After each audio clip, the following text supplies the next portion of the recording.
प्रभु नारायण के सभी अवतारों का कोई विशेष प्रयोजन होता है, तो प्रभु ने ऋषि वेदव्यास के रूप में अवतार क्यों और कैसे लिया? कृपया बताइए पिताश्री, जिससे मेरी जिज्ञासा की भूख शांत हो और उदर की भूख भी कुछ समय के लिए ना सताए। उनकी कथा का आरंभ महान ज्योतिषाचार्य, स्मृतिकार, ब्रह्म ज्ञानी ऋषि पराशर से हुआ था। पराशर ऋषि की आत्मा साधना और योग के बल पर अपने आराध्य नारायण से सीधे संपर्क में थी।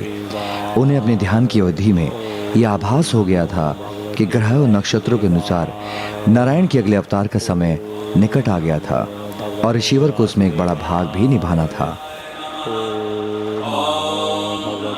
किसी अवतार का अवतरण अकारण और सरलता से नहीं होता है। योग्य पात्र को उसमें एक बड़ी भूमिका निभानी पड़ती है। एक और जहां वेद व्यास की होने वाली माता को इस भूमिका के लिए स्वयं को तैयार करना था, दूसरी ओर ऋषि पराशर के समक्ष एक बड़ा दायित्व था। मेरे आराध्य श्री हरि नारायण अपना अवतार लेने जा रहे हैं और उन्होंने मुझे अपने पिता के रूप में स्वीकार किया है। ये तो मेरा सौभाग्य होगा, किंतु उनकी जननी बनने की क्षमता किसमें है? भक्त ऋषि पराशर अब प्रभु के कार्य को संपन्न करने की चिंता में थे।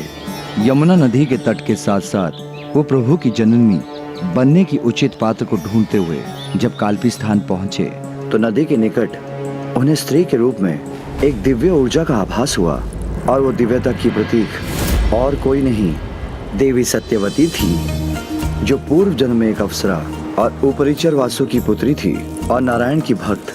किंतु ब्रह्मदेव के शापवश उन्हें धरती पर एक मत्स्य के गर्भ से जन्म लेना पड़ा, जिसे निषाद राज ने अपनी पुत्री के रूप में स्वीकार किया।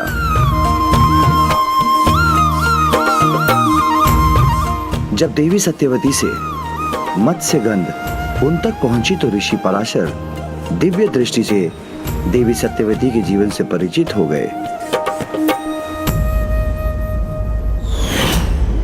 ऋषिवर को ज्ञात हुआ कि देवी सत्यवती का जन्म एक मत्स्य से हुआ था, इसलिए मत्स्य गंध उनसे अभिन्न थी, इसलिए उन्हें मत्स्य गंधा भी पुकारा जाता था।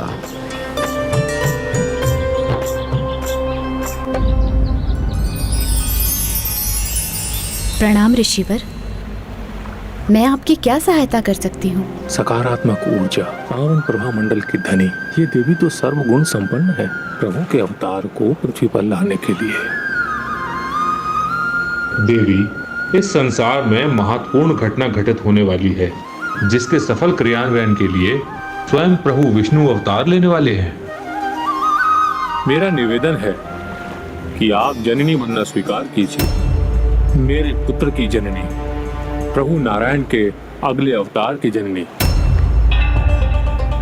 ऋषिवर, मैं आपका सम्मान करती हूँ, परंतु मैं आपके इस प्रस्ताव को कैसे स्वीकार कर सकती हूँ? यदि मैंने ऐसा किया तो ये समाज मुझे कदापि क्षमा नहीं करेगा और मुझे पग पग पर अपमान सहना पड़ेगा। देवी, मुझे आपकी इस दुविधा का आभास है। पुनः आपसे निवेदन करता हूँ कि आप मेरे इस प्रस्ताव को स्वीकार करें, क्योंकि इसमें सृष्टि का कल्याण निहित है। मुझे ज्ञात है कि यह स्वीकार करना कितना कठिन है, किंतु इस दिव्य प्रयोजन के लिए परमात्मा ने स्वयं आपको योग्य जानकर आपका चुनाव किया है। हमारा जन्म इसी उद्देश्य से हुआ था कि हम प्रभु नारायण के इस अवतार के अवतरण का माध्यम बन सकें। आप एक दिव्य पुरुष प्रतीत होते हैं, आपकी सहायता करना मेरा सौभाग्य होगा। क्या आप मुझे अपनी नौका में इस नदी के मध्य ले जा सकती हैं? नियति में ईश्वर के हर अवतार का जिस प्रकार कारण और माध्यम निर्धारित होता है, उसी प्रकार स्थान भी निर्धारित होता है और नारायण के इस अवतार के लिए नदी के माध्य का स्थान एवं प्रहर निर्धारित था। पुत्र, देवता तुल्य तेजस्वी एक महान ऋषि हैं आप, और मैं साधारण निषाद पुत्री हूँ। विश्वास नहीं होता, इस महान कार्य में भाग लेने के लिए आप मुझसे अनुरोध कर रहे हैं। मुझसे प्रबल मत्स्य गंध प्रवाहित होती है, इसीलिए सभी मुझे मत्स्य गंधा कहकर भी पुकारते हैं, और ऐसे में किसी को मेरे निकट आना कहाँ स्वीकार होगा?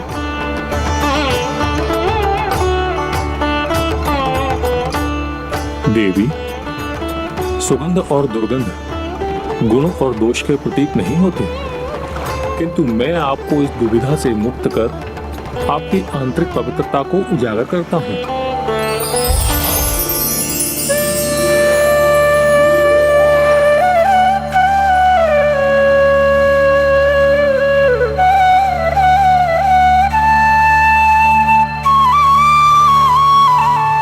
आश्चर्य ऋषिवर, नदी के मध्य मुझे उपवन से सुगंध आ रही है। ये आपकी आत्मा की पवित्रता की सुगंध है देवी।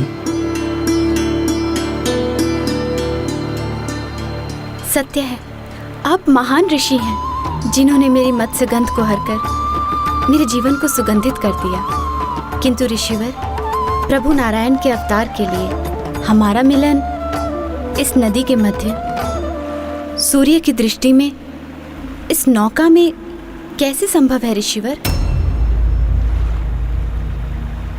एक ऋषि होने के नाते इस पवित्र मिलन की मर्यादा को मैं अच्छी तरह से जानता हूँ। उसकी चिंता आप ना करें देवी।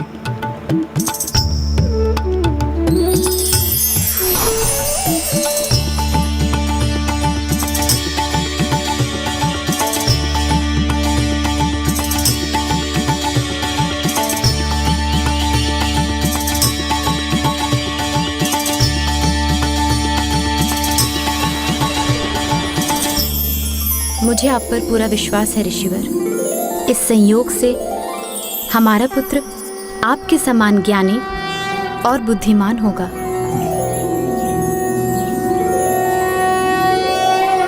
सा सा सा रे सा सा सा सा रे सा सा सा रे सा सा सा रे सा सा सा सा रे सा सा सा रे सा सा सा रे सा सा रे सा सा सा रे सा रे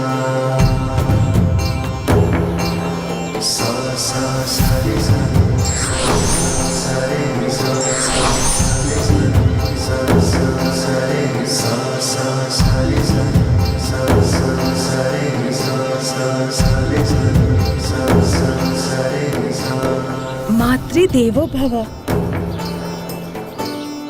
पितृदेवो भव। आपका जन्म कृष्ण वर्ण में हुआ है, अतः मैं आपको नाम देता हूँ कृष्ण द्वैपायन।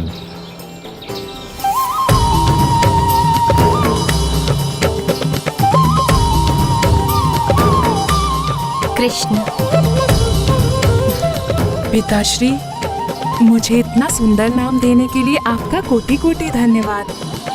किंतु आपसे और मेरी माँ से मेरा एक और निवेदन है।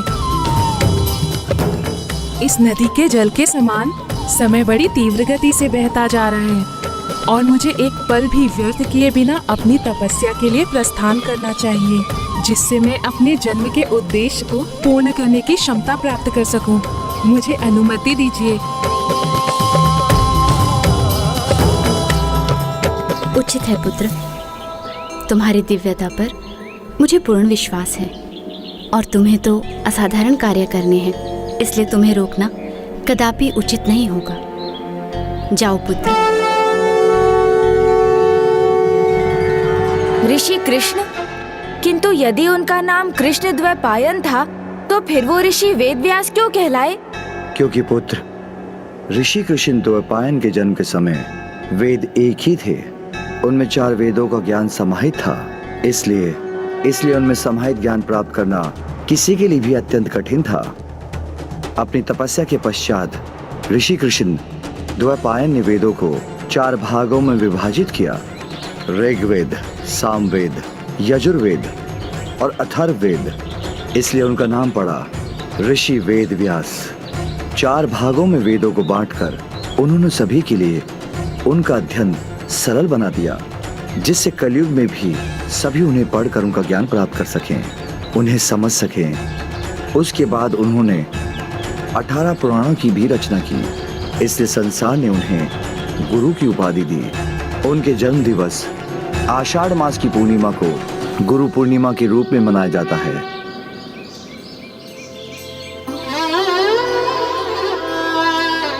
पिताश्री, ऋषि वेदव्यास तो अत्यंत महान है। मैं फिर से उनसे भेंट करने का इच्छुक हूँ। मुझे विश्वास है तुम्हारी ये इच्छा भी अवश्य पूर्ण होगी।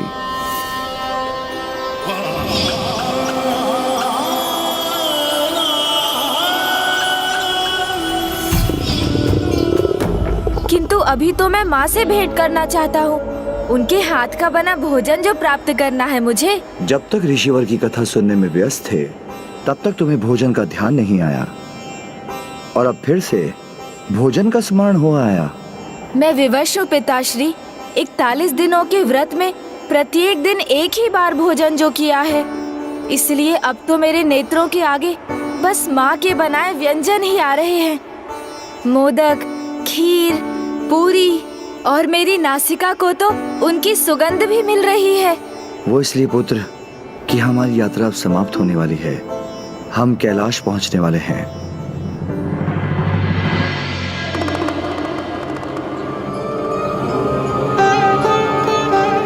और आपके सहायक और मार्गदर्शक बनने के लिए सृष्टि रचयिता ब्रह्मदेव से उपयुक्त भला और कौन होंगे।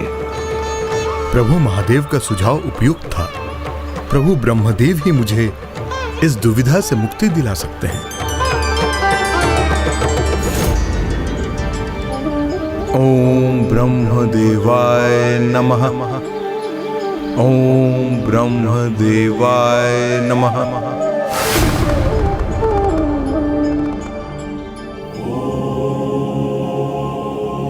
माँ। पुत्र। प्रणाम माँ। बहुत लंबी यात्रा से लौटे हैं हम। बहुत भूख लगी है। शीघ्र कुछ स्वादिष्ट भोजन परोस दीजिए ना।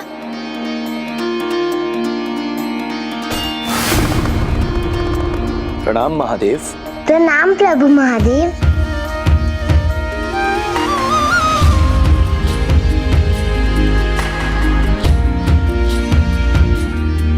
पिताश्री, आप भी आसन ग्रहण कीजिए। माँ ने अवश्य हमारे लिए बहुत स्वादिष्ट पकवान तैयार किए हैं। इस स्वादिष्ट भोजन की सुगंध तो इतनी प्रबल है कि यहाँ से दक्षिण भैया कार्तिकेय तक पहुँच जाएगी।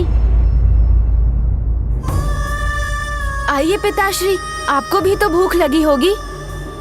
माँ, अब शीघ्रता कीजिए ना।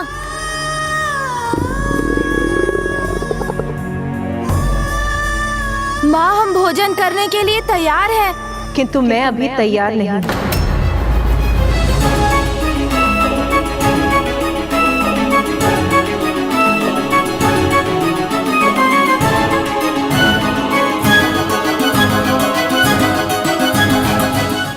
हाँ देवी अन्नपूर्णा, गणेश इतनी दीर्घ अवधि के व्रत के उपरांत बहुत भूखा है। स्वामी, एक माँ ही होती है जो अपनी संतान की हर एक इच्छा उसके बिना बोले समझ जाती है। मेरा हृदय जानता है कि कितने समय से मेरे पुत्र ने मेरे हाथों का पकवान तो क्या, मेरे हाथ की खीर तक नहीं खाई।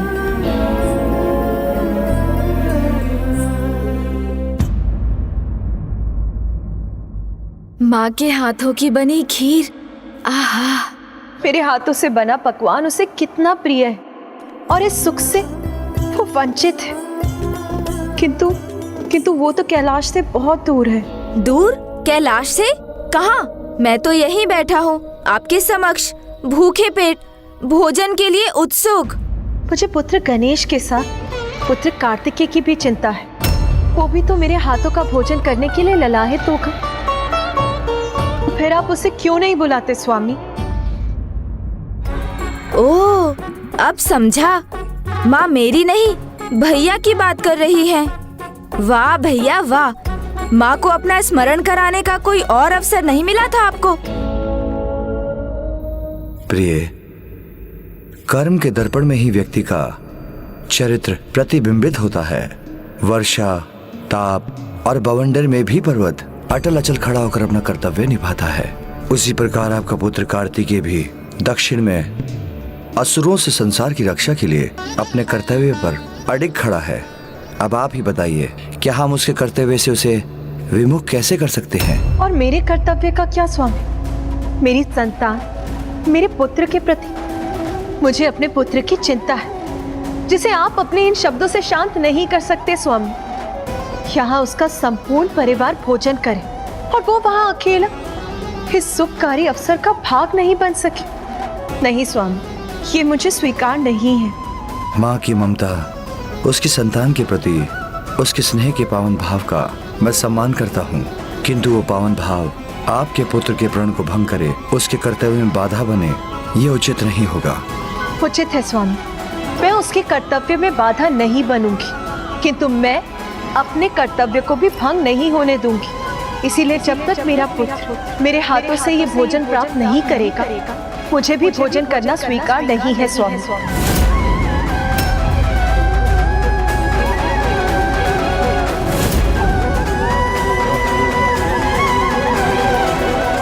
आप सभी के लिए भोजन तैयार है, आप लोग खा लीजिए। आप सभी के लिए भोजन तैयार है, आप सभी खा लीजिए। माँ भोजन नहीं करेंगी?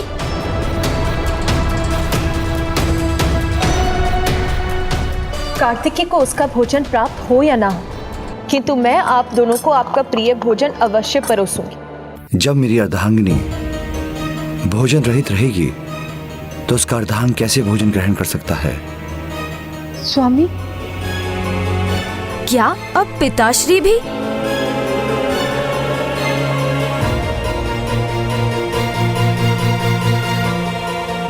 यदि मैं वहां जाकर उनसे कहूं कि मैं भी भोजन ग्रहण नहीं करूंगा, तो संभवतः माँ एवं पिताश्री अपने इस हट को त्याग देंगे। जब मेरा पूरा परिवार ही भोजन नहीं करेगा, तो फिर मैं भी कैसे कुछ खा सकता हूँ माँ? पुत्र, मैं भी कुछ नहीं खाऊंगा।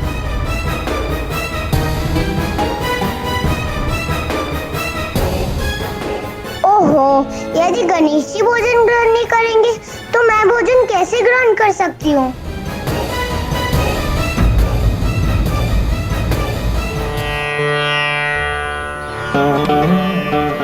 प्रणाम ब्रह्मदेव।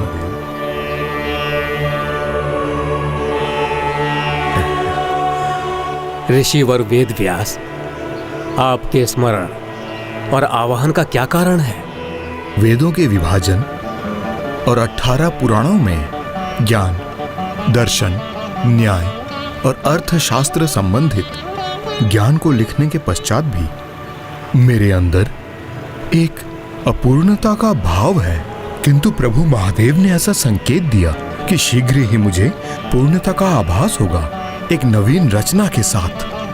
देवादिदेव महादेव ने ऐसा भी कहा है कि केवल आप ही मेरा मार्गदर्शन कर सकते हैं।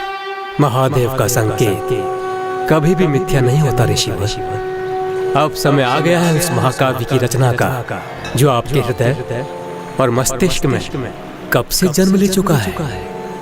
आपके विचलित होने का कारण भी यही है। लोक कल्याण के लिए आप आतुर हैं, उसे संसार के सामने लाने के लिए। आपके वेदों का ज्ञान इतना विशाल है कि उसका ज्ञान आपके भीतर एक नवीन रचना को मूर्त रूप देने के लिए उत्सुक है। इसलिए आपको ऐसे महाकाव्य की रचना करनी होगी जो आने वाले युगों में सरल ज्ञान से सभी का जीवन प्रकाशित करेगा।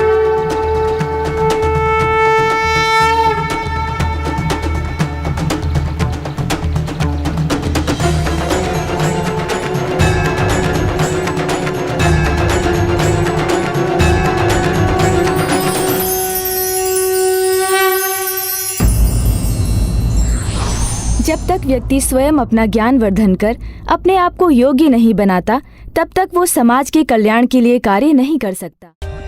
For more updates, subscribe to our channel, click the show links and enjoy watching the videos.